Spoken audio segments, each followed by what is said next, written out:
लो भाई मैं जा रहा।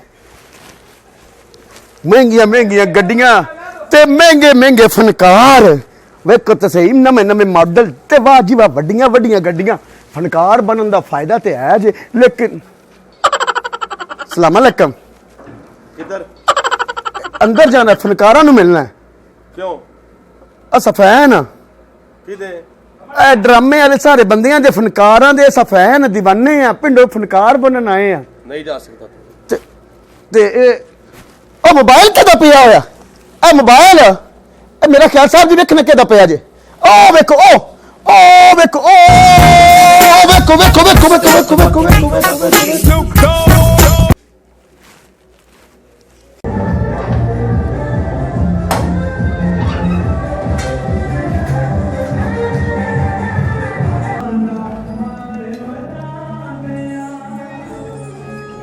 सलाम अलैकुम वालेकुम सलाम।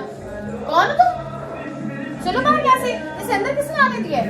जी इधरों ही आया मैं एक्सक्यूज मी, आप मेरे रूम में किस तरह आ सकते हैं? कौन है आप? बोल गए हो क्या मतलब? ये ਤੁਹਾਡੇ ਮਰੀਜ਼ ਨੇ एक्सक्यूज मी, मेरा स्टाफ है। ओके ओके ओके मैं ਤੁਹਾਡਾ ਬੜਾ دیਵਾਨਾ ਜੀ ਬੜੇ ਡਰਾਮੇ ਵੇਖੇ ਨੇ ਪਿੰਡੋਂ ਆਇਆ ਮੈਂ ਡਰਾਮਾ ਵੇਖਦਾ ਵਾਂ ਤੁਹਾਡੇ ਪਿੱਛੇ ਗੱਡੀ V8 ਵੇਚੀ ਹੈ ਮੈਂ ਆਫਰੀਨ ਜੀ ਤੁਹਾਡੇ ਅਸੀਂ دیਵਾਨੇ ਆ ਤੇ ਤੁਸੀਂ ਸਾਨੂੰ ਧੱਕੇ ਮਾਰਦੇ ਪਏ ਹੋ एक्सक्यूज मी, ਕੀ ਹੋਇਆ आपको अंदर किसने आने दिया है? जी गार्ड नहीं आने देता गार्ड ने दरवाजा खोल के पीछे मैं ਉਹਨੂੰ ਵੱਟਾ ਮਾਰਿਆ ਉਹ ਵੱਟਾ ਚੁੱਕਣ ਗਿਆ ਮੈਂ ਐ ਕਰਕੇ ਨਿਕਲ गार्ड को फोन करो।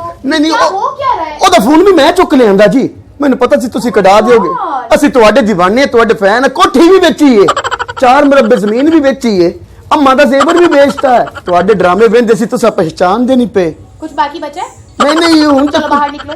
नहीं ਹੁਣ बचिया कुछ नहीं ਤੁਹਾਡੇ ਕਦਰਦਾਨ ਆ دیਵਾਨੇ ਆ ਤੁਹਾਡੇ ਆਫਰੀਨ ਜੀ भाई मुझे इरिटेट मत करो। क्या मसला क्या है तुम्हारा? ਤੁਹਾਡਾ ਮੈਂ ਇੱਕ ਰੋਲ ਵੇਖਿਆ ਸੀ ਬੜਾ ਆਲਾ कौन सा? ਉਹ ਜਿਹਦੇ ਵਿੱਚ ਤੁਸੀਂ ਵਿਸਾਖੀ ਲੈ ਕੇ ਆਂਦੇ ਸੀ ਅਪਾਹਜ ਬਣ ਕੇ ਆਂਦੇ ਸੀ हाँ, वो बड़ा अच्छा रोल था मेरा। चलो जूस मंगा लो हमने नहीं देर होगी सामने बैठे हैं क्यों नहीं? मिस्टर शाहरुख खान तशरीफ लेकर आए हैं, जूस लेकर बाहर निकलो यहाँ से। की मतलब होया Nonsense।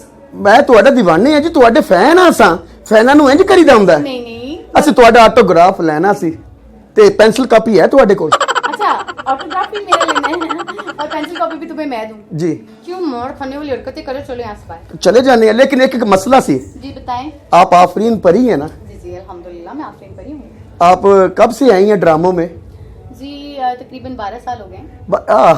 हाँ 12 साल हो गए हैं आपको हाँ जी अल्हम्दुलिल्लाह। आपको माशाल्लाह हर थिएटर में देखा बहुत शुक्रिया। किसी दिन टाइम कट के साढ़े डेरे भी आओ की होया लगता है तुम्हारी तबीयत सेट अच्छा तुम्हारी प्रोटोकॉल बाज नहीं होगा। मैं तुम्हारी रिस्पेक्ट कर रही हूँ कि तुम एक फैन हो तो अच्छा नहीं लगता ना, तुम ओवर हो रहे हो। चलो कोई पिज़्ज़ा पुज़ा मंगा लो कोई गल नहीं कसम इन्ने पैसे ਤੁਹਾਡੇ ਡਰਾਮੇ ਪਿੱਛੇ ਲਾਏ ਨੇ ਹੁਣ ਪੱਲੇ ਕੱਖ ਨਹੀਂ ਰਿਹਾ ਰੋਟੀ ਟੁੱਕਰ ਵੀ ਕੋਈ ਨਹੀਂ ਪੁੱਛਦੇ ਤੁਹਾਡੇ ਫੈਨ ਤੁਹਾਡੇ دیਵਾਨੇ ਆ पिज्जा मंगाऊं तुम्हारे लिए? हाँ जी मैं तो इंतजार ही करी थी कि तुम कब आओगे। जी। तुम्हारे लिए पिज्जा मंगाऊं? पागल हो गए हो? की मतलब मैं मंगाऊं तुम्हारे लिए पिज्जा? क्यों ਤੁਹਾਡੇ ਪੈਸੇ ਉੱਤੇ ਬਾਬਾ ਜੀ ਦੀ ਫੋਟੋ ਨਹੀਂ Oh my God। ਲੇਕਿਨ ਤੁਹਾਡਾ ਇੱਕ ਗਾਣਾ ਮੈਂ ਵੇਖਿਆ ਜਿਹੜਾ ਬੜਾ دیਵਾਨਾ ਤੁਹਾਡਾ ਗਾਣਾ ਉਹ ਬਲੈਕ ਸੂਟ ਦੇ ਵਿੱਚ ਤੁਸੀਂ ਕੀਤਾ ਸੀ ਉਹ ਹੰਸਾਂ ਦੀ ਜੋੜੀ ਵਾਹ ਵਾਹ ਯਾਦ ਹੈ ਤੁਹਾਨੂੰ ਉਹ ਗਾਣਾ ਮੈਨੂੰ ਬੜਾ ਫੈਨ ਹੈ ਉਦੋਂ ਹੀ ਤੇ ਮੈਂ ਆਪਣੇ ਪਿੰਡ 6 ਲੈ ਲਏ ਸੀ अच्छा। ਵੇਚ ਕੇ ਤੇ ਮੈਂ ਪਿੰਡ ਦੇ ਵਿੱਚ ਸਾਰਾ ਅਰੇਂਜ ਕੀਤਾ ਪੂਰਾ ਪਿੰਡ ਭਰ ਕੇ ਟਰਾਲੀ ਉੱਤੇ ਆਏ ਸੀ ਤੁਹਾਡਾ ਡਰਾਮਾ ਵੇਖਣ अच्छा। ਹੁਣ ਵਾਪਸ ਜਾਣਾ ਪਿੰਡ ਕਰਾਇਆ ਕੋਈ ਨਹੀਂ ਤੁਹਾਡੇ ਫੈਨ ਆ किराया दूं? ਕਿਰਾਇਆ ਦੇ ਦਿਓ ਜੇ ਉਬਰ ਬੁਲਾ ਦਿਓ ਤੇ ਮਿਹਰਬਾਨੀ ਹੈ नहीं ਤੇ नहीं नहीं, मैं तुम्हारे लिए मर्सिडीज मंगवाती हूँ किराया। नहीं इन्ना तकल्लुफ ना करो बंदा अच्छा नहीं लगता हूं 15 पे कॉल करो भाई। ओ 15 ते नहीं नहीं, तुम्हें इज्जत से छोड़ कर आएंगे। ओ एक मिनट ठहर जाओ देखो। 15 ते ना सदो जी ਅਸੀਂ ਤੁਹਾਡੇ देखो, دیਵਾਨੇ मेरे फैन हो। नहीं नहीं फैन ਅਸੀਂ ਤੁਹਾਡੇ ਬਹੁਤ ਫੈਨ ਆ ਸਾਂ